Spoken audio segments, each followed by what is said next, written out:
अभी 200 वर्ष पहले की बात है, पुरानी बात भी नहीं है।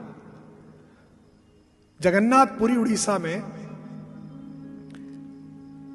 उसके 100-150 मील दूर किसी गांव में एक बंधु मोहंती नाम का आदमी रहता था। उसका काम था भगवत भजन करना और जो भिक्षा में मिल जाए खा लेना।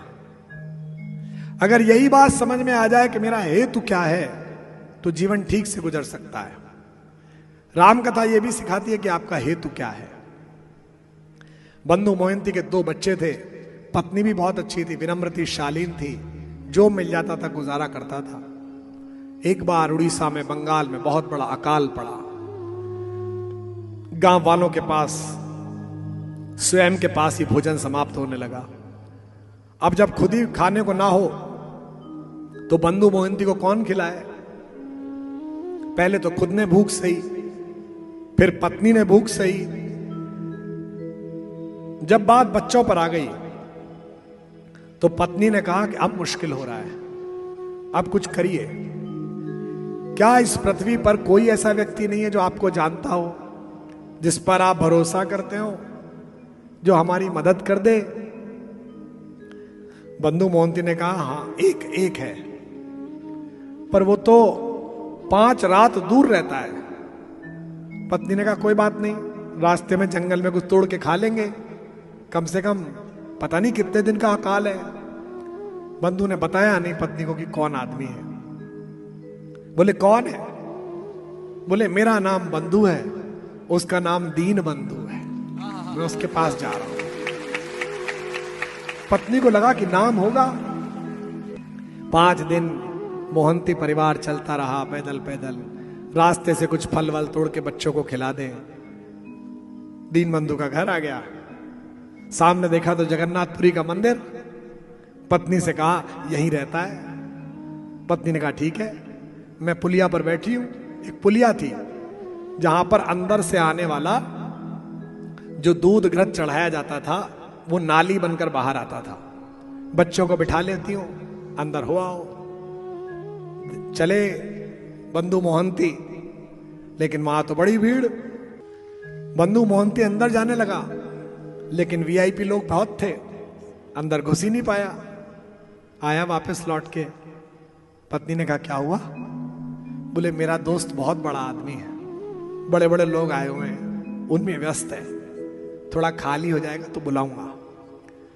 रात हो गई, पट मंगल हो गए। उसने कहा अब? बोले अब सो गया है, बहुत मेहनत करता है, बहुत सारे लोगों का भार उसके कंधों पर है, कल सुबह मिलते हैं। पत्नी ने कहा अजीब आदमी हो भाई, बच्चे भूखे हैं, इनका क्या करूं? तो उसने कहा देख, ये चरणामृत की धार आ रही है, इसमें दूध है, शहद है, दही है, चुल्लू भर हाथ में लाता हूं, बच्चों को पिला दे, स्वस्थ रहेंगे। मैं भी पी लेता हूं, तू भी पी ले, सो जाते हैं। जैसे तैसे बच्चों को पिलाया, सो गए। बंधु मोहंती भी सो गया। 200 वर्ष पहले का सत्य का किस्सा है ये कहानी नहीं है। रात्रि में भगवान जगन्नाथ को विचलन पैदा हुआ। उन्होंने कहा एक ऐसा व्यक्ति जो इतना आस्थावान है कि अपनी पत्नी और बच्चों को लेकर 5 दिन पैदल चलकर आ गया, और मेरे रहते वो भूखा सो जाए, तो फिर ये किस बात की जनता और मैं किस बात का जनार्दन। भगवान ने मंदिर के कपाट स्वयं खोले और भंडार गृह में ताले में रखा हुआ वो थाल निकाला, रत्न जड़ित थाल जिसमें उनका भोग लगता था। उसमें खूब सारे लड्डू, पेड़े, फल भरे, दूध का लोटा रखा, और सब प्रहरी सो रहे थे और भगवान बाहर आ गए। आप पूछ सकते हैं कि ऐसा कैसे हो? जो जन्म के समय से कंस के प्रहरियों को सुलाकर बाहर आ जाता हो, वो अपने मंदिर से तो बाहर आ ही सकता है।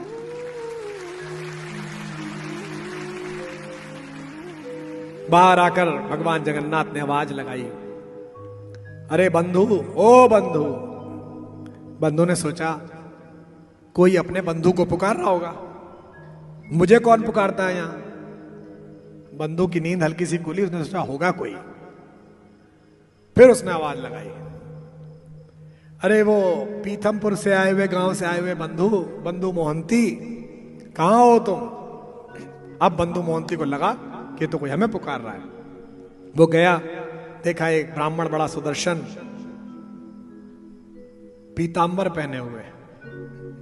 उसने कहा कि आप कौन है? बोले मुझे तुम्हारे मित्र दीन बंधु ने भेजा है, कहा है बाहर मेरा बंधु भूखा है, उसका परिवार भूखा है, ये थाल लो, बच्चों को खिला दो। बंधु तो रोने लगा। बंधु ने कहा उन्हें मेरी इतनी फिक्र? तो उसने कहा फिक्र? तेरा भरोसा झूठा था क्या? अगर भरोसा सच्चा था तो उसे फिक्र है। ले गया थाल, बोला भैया अभी लाता हूं आपका थाल, बच्चे खा लें। बच्चों को उठा के खिलाया, पत्नी को खिलाया, पत्नी भी रोने लगी, खुद भी खाया, सब निपटा लिया। थाल देने चला तो कोई है ही नहीं वहां पर, दरवाजा बंद पड़ा है। सोचा सुबह दे दूंगा, जल्दी उठ के दे दूंगा, और कोई ले ना जाए थाल, इसलिए सिर के नीचे लगा के सो गया। 10-20 दिन में भोजन मिला था तो नींद लग गई। सुबह मंगला के लिए पट खुले 4 बजे तो पुजारी ने देखा कि थाल गायब है। राजा प्रताप वर्मा राज्य करते थे उड़ीसा में 200 वर्ष पहले। सैनिक बाहर खड़े थे, राजा को सपरिवार पूजा करने के लिए आना था। थाल गायब, थाल गायब, ढूंढ मची, सिपाही दौड़ाए गए। थोड़ी देर बाद सिपाहियों की नजर पड़ी, एक आदमी कोई चमकदार चीज सिर के नीचे लगाए लेटा हुआ है। हल्ला मच गया, पकड़ लिया, पकड़ लिया, पकड़ लिया। अब तो बंधु मोहंती की जो धुलाई हुई है, कोई इधर से मार रहा है, कोई इधर से मार रहा है। वो भला आदमी कह रहा है भैया मुझको तो जगन्नाथ जी ने भिजवाया था।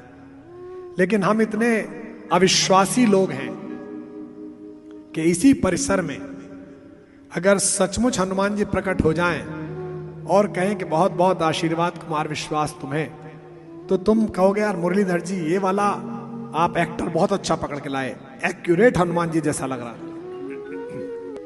हम कहते तो हैं कि ईश्वर पर भरोसा है, पर करते नहीं है।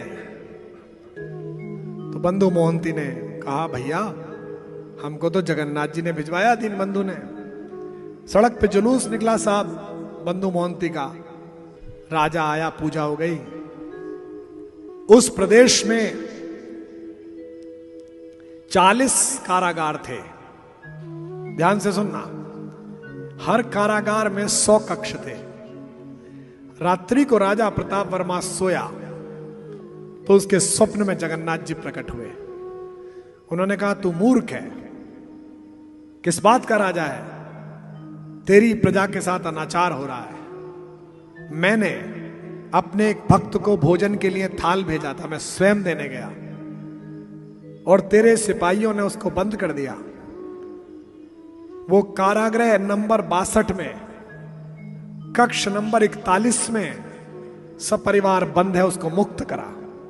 राजा की नींद खुली। राजा ने कहा इतना डिटेल्ड विवरण, पता नहीं सच है कि झूठ है, संख्या कैसे आई? 62 नंबर कारागार, 41 नंबर कमरा। राजा ने किसी से कुछ नहीं कहा। राजा निकला, घोड़ा उठाया, 2 अंगरक्षक पीछे लिए और भागा।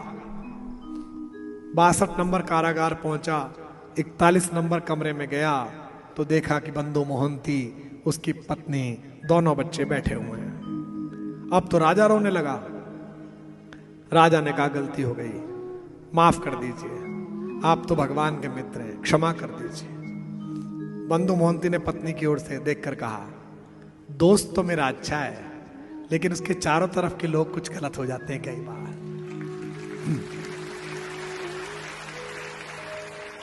बंधु मोहंती को मुक्त कराया गया। जिस शहर में लोग उस पर थूक रहे थे, गालियां दे रहे थे, चोर कह रहे थे, उसी नगर में उसका सुंदर जुलूस निकला सम्मान का। पिछले 200 साल से जगन्नाथपुरी जी के मंदिर के भोग लगाने वाले मुख्य पुजारियों का परिवार आज भी बंधु मोहंती का परिवार है।